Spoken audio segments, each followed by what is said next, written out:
ഒന്നാമത്തെ പാഠം writing for magazine. ഇതെന്ന് വെച്ചാൽ ഭയങ്കര ഇമ്പോർട്ടൻറ്റ് പാഠമാണ്. അതാണ് ഭയങ്കര സിമ്പിൾ പാഠം. മെയിൻ നമുക്ക് പഠിച്ചാൽ ഇനി ഫസ്റ്റ് പഠിക്കേണ്ടത് വാട്ട് ഈസ് മാഗസിൻ. എന്താണ് മാഗസിൻ എന്ന് പറയുന്നത്? മാഗസിൻ എന്ന് പറയുമ്പോൾ മാഗസിൻസ് പബ്ലിക്കേഷൻ, അത് പീരിയോഡിക്കലായിട്ട് ഇഷ്യൂ ചെയ്യുന്നത്. ഇതിൽ എസ്സേ, സ്റ്റോറീസ്, പോയംസ്, ആർട്ടിക്കിൾസ് അതെല്ലാം ഉണ്ട്. പിന്നെ എന്താ വീക്കിലി, മന്ത്ലിയും ഇയർലി എല്ലാം എന്താണ് മാഗസിൻ പബ്ലിഷ് ചെയ്യും. പിന്നെ ഈ മാഗസിൻ എന്ന വേർഡ് മഗാസിൻ എന്ന് പറഞ്ഞാൽ അറബിക് വേർഡ് നിന്നാണ് എടുത്തത്. സ്റ്റോർ ഹൗസ് ആണ് ഇതിൻ്റെ മീനിങ് വരുന്നത്. അതുപോലെ ഫസ്റ്റ് മാഗസിനായിട്ട് കണക്കൂട്ടുന്നത്, ഫസ്റ്റ് വേൾഡ് മാഗസിനായിട്ട് കണക്കൂട്ടുന്നത് ജെന്റിൽ മെൻസ് മാഗസിൻ ആണ്. 1731 ആണ് ഇയർ. അതുപോലെ തന്നെ ക്യാരക്ടറിസ്റ്റിക്സ് ഓഫ് മാഗസിൻ, ഇതാ പ്ലസ് വൺ പഠിക്കേണ്ടതാണ് ഈ സംഭവം. പക്ഷെ എന്നാലും ജസ്റ്റ് ഇങ്ങനെ മനസ്സിലാക്കിയാൽ മതി. ഒന്നുമില്ല, ഇതിൻ്റെ ക്യാരക്ടറിസ്റ്റിക്സ് എന്ന് പറയുമ്പോൾ ഭയങ്കര ഇൻഡെപ്ത് ആയിട്ട് റിപ്പോർട്ട് ചെയ്യും. ഭയങ്കര ഡെപ്ത് ആയിട്ടായിരിക്കും റിപ്പോർട്ട് ഉണ്ടാവുക. റെഗുലർ ഇന്റർവെല്ലായിരിക്കും നമുക്ക് കിട്ടുക. ലോ കോസ്റ്റ് ആയിരിക്കും. കുറേ കണ്ടന്റ് ഉണ്ടാവും. ലൈറ്റ് റീഡിംഗ് ആണ്. നല്ല ഹൈ ക്വാളിറ്റി പ്രിന്റ് ഉണ്ടാവും. പോർട്ടബിൾ ആണ്. കുറേ ഫോട്ടോഗ്രാഫർ ഉണ്ടാവും. ഷെൽഫ് ലൈഫ് ആണ്. അഫോർഡബിൾ ആണ്. ഇതെല്ലാം ക്യാരക്ടറിസ്റ്റിക്സ് എന്ന് പറയുന്നത്. പിന്നെ different types of news paper and magazine. ഇത് വേണമെങ്കിൽ 6 മാർക്കിനും ചോദിക്കാം, 4 മാർക്കിനായിട്ട് അങ്ങനെ എങ്ങനെയായിട്ട് ചോദിക്കാം. ചിലപ്പോൾ വേണമെങ്കിൽ 6 മാർക്കിന് ഏതെങ്കിലും 6 ചോദിക്കും. ചിലപ്പോൾ ഏതെങ്കിലും ഒന്നൊന്നായിട്ട് വേണമെങ്കിൽ ചോദിക്കാം. ഇപ്പൊ പഠനം മാത്രം പഠിച്ചു പോയാൽ പോലെ ജസ്റ്റ് ഒന്ന് മനസ്സിലാക്കി വെക്കണം. അതുപോലെ തന്നെ ആരോ പറഞ്ഞ് ഇത് എങ്ങനെയും തലകുത്തി നിന്നിട്ട് പഠിക്കാൻ കഴിയുന്നില്ല, അപ്പുറം മാറിപ്പോകുന്നു. ഇതെന്ന് വെച്ചാൽ ഓൾറെഡി നമുക്ക് അറിയുന്ന കാര്യങ്ങൾ തന്നെയാണ് ഇത് പറയുന്നത്. നമ്മളിങ്ങനെ ജസ്റ്റ് മനസ്സിലാക്കി പഠിച്ചാൽ മതി. പിന്നീട് പറയുന്നത് different types of between newspaper and magazine. ഒന്നാമതാണ് size and appearance. Newspaper എടുത്തോട്ട് മാഗസിൻ എടുത്തോക്കാം. ന്യൂസ് പേപ്പർ എങ്ങനെ ഉണ്ടാവും സൈസ്? ഒരു വലിയ റെക്ടാങ്കിളാണ് ഉണ്ടാവാം, ബൗണ്ടഡ് ചെയ്തിട്ടുണ്ടാവും. നമുക്ക് ഒരു സമയത്തിന് കുറേ ആൾക്ക് വായിക്കാൻ കഴിയും. അതിന് ബിഗ് സൈസ് ആയിരിക്കും ഉണ്ടാവുക. ഫ്രണ്ട് പേജിലാണ് ഏറ്റവും ഇമ്പോർട്ടൻ്റ് ആയിട്ടുള്ള സ്റ്റോറി ഉണ്ടാവുക. അങ്ങനത്തെ കാര്യങ്ങളാണ് സൈസ് ആൻഡ് അപ്പിയറൻസ് വരുന്നത്. പിന്നെ മാഗസിൻ എടുത്ത് വെക്കണം. മാഗസിൻ വെച്ചാൽ ഒരു ബുക്ക് ടൈപ്പ് ഉണ്ടാവും, ബൗണ്ടഡ് ആയിരിക്കും. ഒരു സമയത്ത് ഒരാൾക്ക് മാത്രമേ വായിക്കാൻ കഴിയും. നല്ല കളർഫുൾ പേജ് ഉണ്ടാവും, കവർ പേജ് ഉണ്ടാവും. അങ്ങനത്തെ കാര്യങ്ങളാണ് സൈസ് ആൻഡ് അപ്പിയറൻസ് വരുന്നത്. ജസ്റ്റ് ഒന്ന് മനസ്സിലാക്കിയാൽ മതി. പിന്നെ കണ്ടന്റ് വരുന്നത് ന്യൂസ് പേപ്പറിലെ കണ്ടന്റ് അധികം ന്യൂസ് ഓറിയന്റഡ് ആയിട്ടുള്ള കണ്ടന്റ് ആയിരിക്കും. ഭയങ്കര ക്ലിയർ ആയിട്ടും ബ്രീഫ്ലി ആയിട്ടും ഒബ്ജക്ടിവിറ്റി ആയിട്ടും ഒത്തന്റിക് ആയിട്ടും അക്യുറേറ്റലായിട്ടായിരിക്കും ന്യൂസ് പേപ്പറിൽ കണ്ടന്റ് ഉണ്ടാവുക. അപ്പോൾ ന്യൂസ് പേപ്പർ പകുതിയും കണ്ടന്റ് ന്യൂസ് ഓറിയന്റഡ് ആയിട്ടായിരിക്കും. പക്ഷേ മാഗസിൻ എടുത്ത് വയ്ക്കുമ്പോൾ അധികം എന്റർടൈൻമെന്റ് ആയിട്ടുള്ള കണ്ടന്റ് ഉണ്ടാവും. അതുകൊണ്ട് സ്പെഷ്യലൈസ്ഡ് ടോപ്പിക്. പിന്നെ വനിതാ മാഗസിൻ ആണെങ്കിൽ വനിത സ്പെഷ്യലൈസ് ചെയ്തിട്ടുള്ള ടോപ്പിക്സ്, പബ്ലിക് ഇൻട്രസ്റ്റ്, അങ്ങനത്തെ കാര്യങ്ങളായിരിക്കും ഉണ്ടാവും. സയൻസ്, ഇപ്പോൾ എന്റർടൈൻമെന്റ്, ഇപ്പോൾ സയൻസിനാണെങ്കിൽ സയൻസിന് അങ്ങനത്തെ സ്പെഷ്യൽ ടോപ്പിക് ഉണ്ടാവുക. അങ്ങനെ മാത്രം പഠിച്ചാൽ മതി.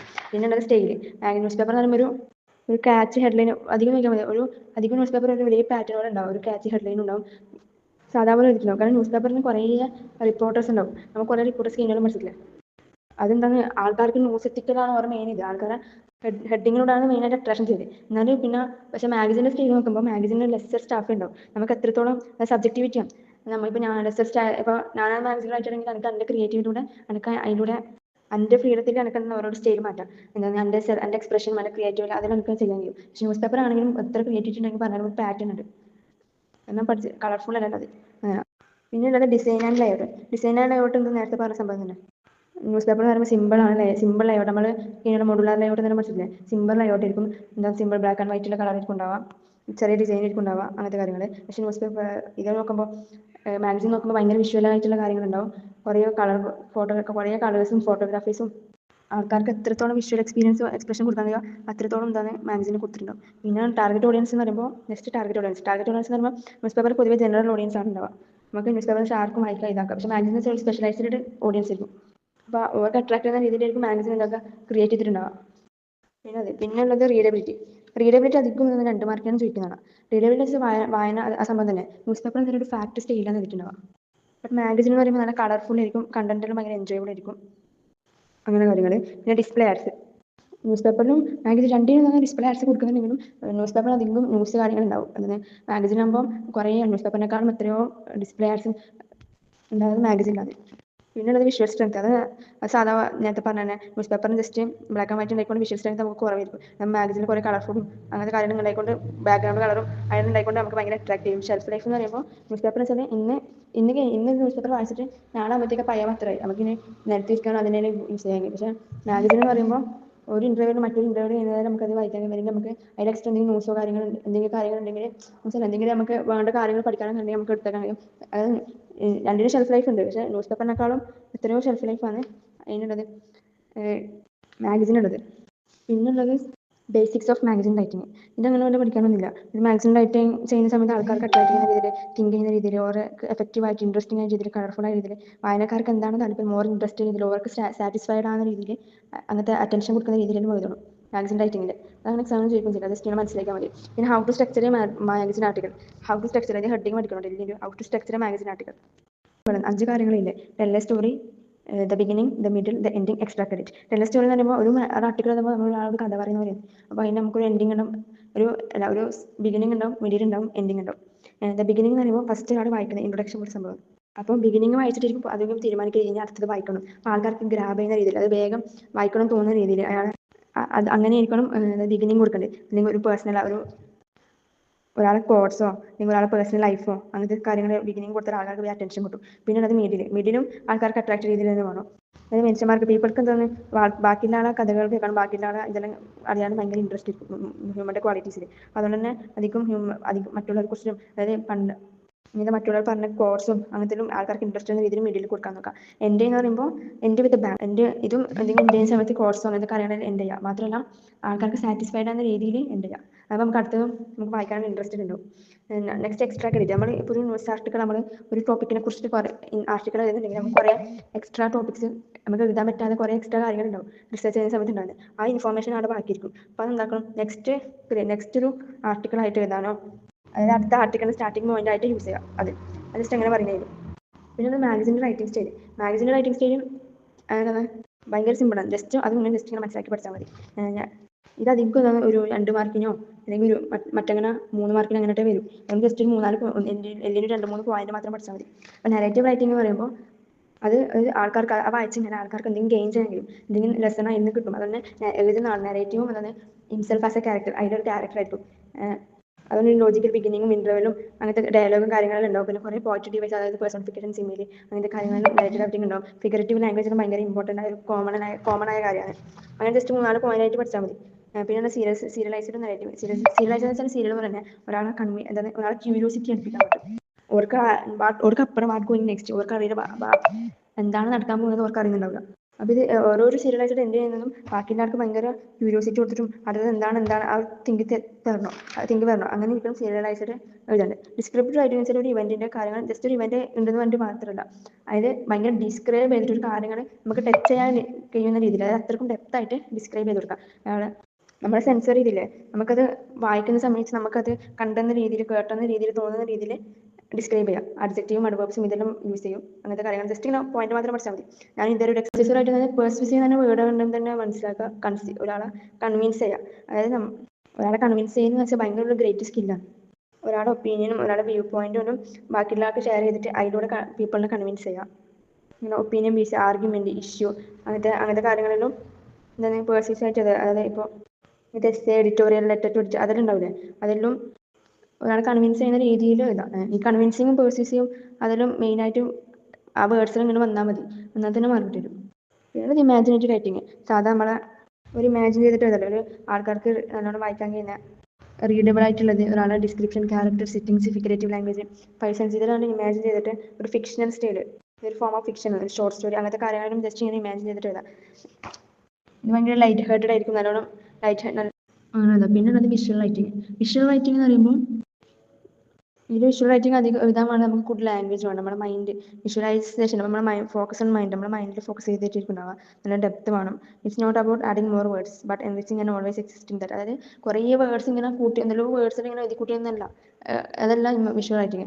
ശരിക്കും വെച്ചാൽ അത് നമുക്കത് ചെയ്യുമ്പോൾ വിഷ്വലൈസ് ചെയ്യാൻ കഴിയണം ആണ്. ഇമാജിനറി റൈറ്റിംഗ് വിഷ്വലൈസ് റൈറ്റിംഗും ഏകദേശം സെയിം തന്നെയാണ്, അത് സാറും പറഞ്ഞു. പക്ഷെ നമ്മൾ ടെക്സ്റ്റിലോ നോക്കുമ്പോൾ ഏതെങ്കിലും ടെക്സ്റ്റ് 3-4 പോയിന്റ് പഠിച്ചാൽ മതി. പിന്നെ അത് മൾട്ടിപ്പിൾ ഇൻവേർട്ടഡ് പിരമിഡ്, അതറിയില്ലേ ഒരു പിരമിഡ് എങ്ങനെ ഉണ്ടാവില്ലേ, ഇതുണ്ടാവും. അപ്പോൾ നേരെ മൾട്ടിപ്പിൾ ഇൻവേർട്ടഡ് പിരമിഡ് എന്ന് പറയുമ്പോൾ നമുക്കൊരു ഫസ്റ്റ് നമുക്ക് ഒരു ന്യൂസ് പേപ്പർ വായിക്കുന്ന സമയത്ത്, ഒരു ആർട്ടിക്കിൾ വായിക്കുന്ന സമയത്ത് കേട്ടോ, അതന്നെ മൾട്ടിപ്പിൾ ആയിട്ടുള്ള ഇതല്ല, എന്താ പറയുക, ആദ്യം ഇമ്പോർട്ടൻറ്റ് അത് ഹോൾ സ്റ്റോറീസും ഫസ്റ്റത്തെ പാരഗ്രാഫിൽ ഉണ്ടാവും. നമുക്കത് അത് കഴിഞ്ഞിട്ട് വായിക്കണമാണ് തിരിയും. അതായത് most important part of the story return ചെയ്തത് ഫസ്റ്റ് പാരഗ്രാഫിലാണ്. അത് കഴിഞ്ഞിട്ട് നമുക്ക് തോന്നുന്നത് വായിക്കണോ വേണ്ടിയും. അതാണ് മൾട്ടിപ്പിൾ ഇൻവേർട്ടഡ് പിരമിഡ്. അത് ഓരോരോ പാരഗ്രാഫ് വരുന്ന സമയത്ത് ഇങ്ങനെ ഇമ്പോർട്ടൻറ്റ് വരും. പിന്നെയാണ് history of magazine. History of magazine അങ്ങനെ പഠിക്കാനൊന്നുമില്ല. എന്താണെന്ന് ഇതിലും അധികം ഹിസ്റ്ററി പോലത്തെ അധികം എനിക്കൊന്ന് മൺവേർഡ് വരട്ടെ. മറ്റേ 5ാമത്തെ പാടില്ലേ, 5ാമത്തെ പാടത്തിലേക്കും മലയാളം ഫിലിമിൻ്റെ ഇൻഡസ്ട്രി, അതെല്ലാം മലയാളം ഫിലിമിൻ്റെ ഹിസ്റ്ററി അങ്ങനെ 4 മാർക്കിനോ 6 മാർക്കിനോ കേട്ടോ അങ്ങനെ ചോദിച്ചാലേ, അല്ലെങ്കിൽ ഇതിന് മൺവേർഡിന് എനിക്ക് ചോദിക്കണമെന്ന് എനിക്ക് തോന്നുന്നു. അപ്പോൾ ഇതിലാകെ ആദ്യം 3 ഇംഗ്ലീഷ് പ്രിൻ്ററിന് 3 essay പീരിയോഡിക്കൽ പഠിക്കാനുണ്ട്. എത്രാമത്തെ പേജ്? 20ാമത്തെ page. The Review, the Spectator, the Tatler. അതിന് പറ്റി ഇമ്പോർട്ടൻ്റ് ഒന്നുമില്ല. അത് ജസ്റ്റ് ഇങ്ങനെ ആരെല്ലാം എഴുതുന്നതിന് ജസ്റ്റ് കാണാണ്ട് പഠിക്കാതെ ജസ്റ്റ് മനസ്സിലാക്കി വെച്ചാൽ മതി. വൺ വേർഡിനെല്ലാം വന്നാൽ അന്നേരം തലയിൽ കയറും, വേഗം വേഗം കത്തും. അതുപോലെ തന്നെ പിന്നെ പറഞ്ഞത് ജെൻഡൽസ് മാഗസിനിൻ്റെ എഡിറ്റ് ചെയ്ത എഡ്വാർഡ് കെയ്വാണ്. ഇയാൾ ഞാൻ മാഗസിനെ ഫസ്റ്റ് യൂസ് ചെയ്തത്, അതായത് he coin the term magazine. ഇയാളാണ് മാഗസിൻ എന്ന വേർഡ് ടേം ചെയ്തത്, എഡ്വാർഡ് കെയ്വ്. പിന്നെ ഉള്ളത് first illustrated magazine, London Illustrated News അത് മാഗസിനാണ്. ഇത് ഹെർബർട്ട് ഇൻഗ്രാമാണ് ക്രിയേറ്റ് ചെയ്തത്. ഇതിൻ്റെ ചെറിയ ചെറിയ കാര്യങ്ങൾ പഠിക്കാനുള്ളൂ. പിന്നെ താഴെയായിട്ടെന്തോ അമേരിക്കൻ മാഗസിനായിട്ട് പഠിക്കാനുണ്ട്, അത് പെന്നിസിൽവിയോ അങ്ങനെ സംഭവം. അതൊന്നും ഇങ്ങനെ മനസ്സിലാക്കാം. അമേരിക്കൻ മൂവി എന്ന് പറയുമ്പോൾ പെന്നിസിൽവും മസാക്കോ. അപ്പോൾ എന്താണ് വൺ വേർഡായിട്ട് വന്നാൽ അങ്ങനെ എഴുതാൻ കഴിയും. രണ്ട് ഫിലിം ദ ബ്രാൻഡ്സ് നമുക്ക് ഇല്ലല്ലോ. പിന്നെ ഉള്ളത് മാഗസിൻ ഇന്ത്യ, അതും ഒന്നുമില്ല. സ്റ്റാർഡസ്റ്റ് ഇന്ത്യ, സ്റ്റാർഡസ്റ്റാണ് ആദ്യം വന്നത്, പിന്നെ അത് പോയി, പിന്നെ ഇന്ത്യ ടുഡേ വന്ന്, ഇപ്പോൾ കുറേ ഉണ്ട്. അതിലെങ്ങനെ ജസ്റ്റ് ഇങ്ങനെ പറഞ്ഞു. പിന്നെ മാഗസിൻ മലയാളത്തിൽ പഠിക്കാനുള്ളത് ഫസ്റ്റ് പ്രിന്റഡ് മാഗസിൻ, അത് +1 നമ്മൾ പഠിച്ചത് ജ്ഞാനനിക്ഷേപം. ഇത് ആർക്കിടെക്ടൻ ഘോഷും ഡേവിഡ് ജോർജ് വാട്ടനാണ് ഇതാക്കിയത്. 8 പേജാണ് ഉള്ളത്. പിന്നെ ഉള്ളത് അവിടെ പീരിയോഡിക്കൽ മാഗസിൻ, അത് വിദ്യാസമഗ്രഹം. ഫസ്റ്റ് കോളേജ് മാഗസിൻ എന്നറിയപ്പെടുന്നത് വിദ്യാസമഗ്രഹം. അത് ഇങ്ങനെ ഓർത്താൽ മതി. ഫസ്റ്റ് കോളേജിൽ എന്തിനാണ് വിദ്യ തേടാനാണ് പോകുന്നത്, അപ്പോൾ വിദ്യാസമഗ്രഹം. അങ്ങനെ ജസ്റ്റ് കാര്യങ്ങൾ. പിന്നെ ജനറൽ ഇൻട്രസ്റ്റഡ് മാഗസിനും സ്പെഷ്യൽ ഇൻട്രസ്റ്റഡ് മാഗസിനും നോട്ടിൻ്റെ ഫസ്റ്റത്തെ പേജിൽ എത്താറുണ്ട്. എന്താ ജനറൽ ഇൻട്രസ്റ്റഡ് മാഗസിൻ എന്ന് പറയുമ്പോൾ ജനറൽ ആയിട്ടുള്ളതായിരിക്കും, വൈഡർ ഓഡിയൻസ് ആയിരിക്കും, അങ്ങനെ ടോപ്പിക്കലും എല്ലാവർക്കും ഇൻട്രസ്റ്റ് ഉള്ള കാര്യങ്ങളായിരിക്കും. അതിന് നേരെ ഓപ്പോസിറ്റാണ് ഇത്, അതെന്താ ഫസ്റ്റ് പേജിൽ എഴുതി തന്നിട്ടുണ്ട്. പിന്നെ different types of special interested മാഗസിൻ്റെ കുറേ ടൈപ്സ് ഉണ്ട്. അത് ഇപ്പോൾ മോഡലിന് ചോദിച്ചത് ഫാം മാഗസിൻ വേണമെങ്കിൽ ഏതെങ്കിലും ഒരു മാഗസിൻ വന്നിട്ട് വിത്ത് എക്സാമ്പിൾ ആയിട്ട് ചോദിക്കാം. അപ്പോൾ ഇത് എല്ലാം ഇങ്ങനെ കാണാണ്ട് പഠിക്കുന്നത് വേണ്ട, ജസ്റ്റ് ഇങ്ങനെ മനസ്സിലാക്കാം. ഫാം മാഗസിനെ വന്നപ്പോൾ ഞാനും ഇങ്ങനെ എനിക്കറിയുന്ന പോലെ ഫാമേഴ്സിന് വേണ്ടിയിട്ടാണ്, ഫാമേഴ്സിൻ്റെ കൃഷിക്കാലത്തിനും ഫാമേഴ്സിൻ്റെ എന്താ പറയുക എക്യുപ്മെൻസിനും ഫാമേഴ്സിന് വിത്തും ക്രോപ്പും അതിനുള്ള കാര്യങ്ങൾ കാണാനായിട്ട് എക്സാമ്പിൾ കർഷകശ്രീനെ എഴുതി കൊടുത്ത് ഫുൾ മാർക്ക് കിട്ടിന്. അപ്പോൾ അങ്ങനെ ജസ്റ്റ് ഇങ്ങനെ മനസ്സിലാക്കുക. സ്പോർട്സ് മാഗസിൻ എന്ന് പറയുമ്പോൾ സ്പോർട്സിലെ കാര്യങ്ങളെ കുറിച്ചിട്ട്, സ്പോർട്സ് സ്റ്റാറ്റിനെ കുറിച്ചിട്ട് പറയുക, ജയിച്ചത് റിസൾട്ട് കാര്യങ്ങൾ പറയുക. ബിസിനസ് എന്ന് പറയുമ്പോൾ ബിസിനസ് അനുബന്ധിച്ചുള്ള കാര്യങ്ങൾ, financial international sales real estate അങ്ങനത്തെ കാര്യങ്ങളാണ് ബിസിനസ് പറയുന്നത്. എൻവയോൺമെന്റ് എന്ന് വെച്ചാൽ നമ്മുടെ ചുറ്റുപാട് നടക്കുന്ന കാര്യങ്ങൾ, നമ്മുടെ ഇഷ്യൂ, നമ്മുടെ എൻവയോൺമെന്റ്, ഫ്യൂച്ചർ എൻവയോൺമെന്റ്, നമ്മുടെ എന്താ പറയുക, നമ്മുടെ ക്ലൈമറ്റ് ചേഞ്ച്, കാലാവസ്ഥ നിരീക്ഷണം എന്നെല്ലാം പറയൂലേ, അതേപോലെ അങ്ങനത്തെ കാര്യങ്ങളാണ് എൻവയോൺമെന്റ് മാഗസിൻ പറയുന്നത്. നമ്മുടെ ഡെയിലി ലൈഫിൽ ഇമ്പാക്ട് ഉണ്ടാക്കുന്നത് പോപ്പുലേഷൻ, പോവേർട്ടി എല്ലാം എൻവയോൺമെന്റ് പെടും. പോപ്പുലേഷൻ, പോവേർട്ടി ഇങ്ങനത്തെ എൻവയോൺമെന്റിലെ കാര്യങ്ങൾ എല്ലാം എൻവയോൺമെന്റ് മാഗസിൻ ഉണ്ടാവും. എന്റർടൈൻമെന്റ് ചില ആൾക്കാർ എന്റർടൈൻമെന്റ് ചെയ്യുന്നത് എന്താണ് ഇങ്ങനത്തെ ഫിലിം അങ്ങനത്തെ കാര്യങ്ങൾ ആൾക്കാർ എന്റർടൈൻമെന്റ് ചെയ്യുന്നത്. എന്തൊരു മാഗസിൻ സ്റ്റോറീസ്, ഗോസിപ്പിന് അങ്ങനത്തെ കാര്യങ്ങളും എന്റർടൈൻമെന്റ് വരും. പിന്നെ ഓട്ടോമൊബൈൽ എന്ന് പറയുമ്പോൾ ഇങ്ങനത്തെ കാർ അങ്ങനത്തെ റിച്ച് ആയിരിക്കും ഭയങ്കര. അങ്ങനത്തെ rich means rich and varied examination of automotive, അതായത് കാറിന്റെയും ബൈക്കിന്റെയും അതിന്റെ പ്രൈസസും അതിന്റെ പുതിയ ഇറങ്ങിയ സംഭവം അതിലാണ് ഓട്ടോമൊബൈലും. ജസ്റ്റ് വായിച്ചു നോക്കാം, നമുക്ക് സാധനം മനസ്സിലാക്കി നോക്കാം. അതിങ്ങനെ പഠിച്ചാൽ മതി. ഇപ്പം നമ്മൾ ഒരു ഇൻസ്റ്റയിൽ പേജിൽ എടുത്തേക്കാൾ ഇന്ന പേജ് ക്രാഫ്റ്റിൻ്റെ, ഇന്ന പേജ് എന്താണ് ഇൻഫ്ലുവൻസേഴ്സിൻ്റെ, ഇന്ന പേജ് റീൽസിൻ്റെ, നമുക്ക് മനസ്സിലാവില്ല. അതേപോലെ തന്നെ ജസ്റ്റ് ഇതുപോലെ അങ്ങനെ ജസ്റ്റ് മനസ്സിലാക്കിയാൽ മതി. പിന്നെ ഉള്ളത് ചിൽഡ്രൻസ് മാഗസിൻ, ചിൽഡ്രൻസിലാണ് പതിലും കുട്ടികൾ പഠിക്കാനും കളർഫുൾ ഇങ്ങനെ ഉണ്ടാവും. പിന്നെ വുമൻസ് മാഗസിന് വുമൻസിൻ്റെ അനുബന്ധിച്ചിട്ടുള്ള വുമൻസിൻ്റെ ഫോട്ടോഗ്രാഫ്, വുമൻസ് അങ്ങനത്തെ കാര്യങ്ങളും. മെൻസ് മാഗസിന് മെൻസിൻ്റെ ലൈഫ് സ്റ്റൈൽ, മെൻസിൻ്റെ ഹെൽത്ത്, മെൻസിൻ്റെ സ്പോർട്സ്, പൊളിറ്റിക്സ്, മെൻസിന് ഇൻട്രസ്റ്റ് ആയ കാര്യങ്ങളുണ്ടാവും. ലിറ്റററി മാഗസിൻ ഒരു സ്റ്റോറി പറയുന്നത്, ഷോർട്ട് സ്റ്റോറി, അതിൽ ഫുൾ ഒരു പോയിട്രി, എസ്സേ, ലിറ്ററലി ആയിട്ടുള്ള കണ്ടന്റുള്ള ലിറ്ററേച്ചർ നമ്മൾ പഠിക്കില്ലേ, ലിറ്ററേച്ചർ അങ്ങനത്തെ ലിറ്റററി കണ്ടന്റുള്ള ഒരു മാഗസിൻ, അത് ലിറ്റററി മാഗസിൻ അങ്ങനത്തെ കാര്യമാണ്. പിന്നെ കണ്ടന്റ് ഓഫ് മാഗസിനും എന്താണ് പ്രിൻസിപ്പിൾ ഓഫ് ദ റൈറ്റർ, അതുകൊണ്ട് ഡിസൈനും പ്രിൻസിപ്പിൾ ഓഫ് ദ മാഗസിൻ ഡിസൈനും ഇതിനപ്പുറം മാറിപ്പോകുന്നുണ്ട്.